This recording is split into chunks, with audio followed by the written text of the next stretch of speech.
தற்போதைய செய்தி ஒன்றை பார்த்து வருகிறோம். தூத்துக்குடியில் கடற்கரையில் இருந்து சுமார் 16 கடல் மைல் தொலைவில் படகு ஒன்று தீப்பிடித்து எரிந்துள்ளது.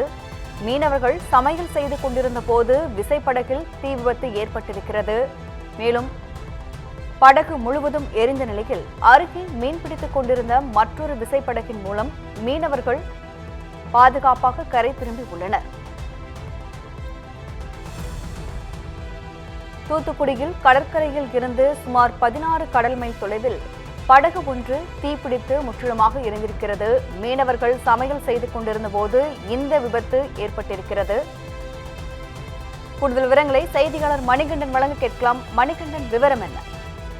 நிச்சயமாக தூத்துக்குடி அருகே உள்ள தருவிக்குளம் மீனவ கிராமத்துல 200க்கும் மேற்பட்ட விசைப்படகுகள் மற்றும் 150க்கும் மேற்பட்ட நாட்டு படகுகள் மூலம் மீனவர்கள் ஆழ்கடல் மீன்பிடி தொழிலில் ஈடுபட்டு வருகின்றார்கள்.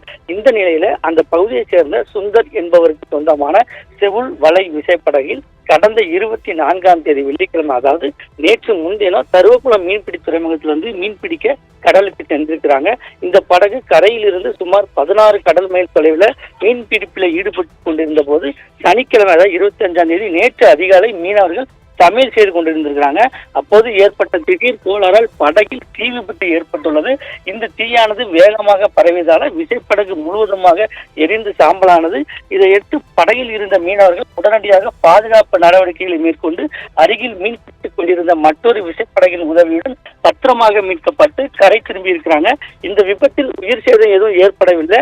இருப்பினும் விசைப்படகு முற்றிலும் எரிந்து நாசமானதால உரிமையாளர் சுந்தருக்கு பல லட்சம் ரூபாய் மதிப்பிலான பொருளாதார இழப்பானது ஏற்பட்டிருக்கிறது. இந்த சம்பவம் குறித்து அதிகாரிகள் விசாரணை நடத்தி வருகின்றார்கள்.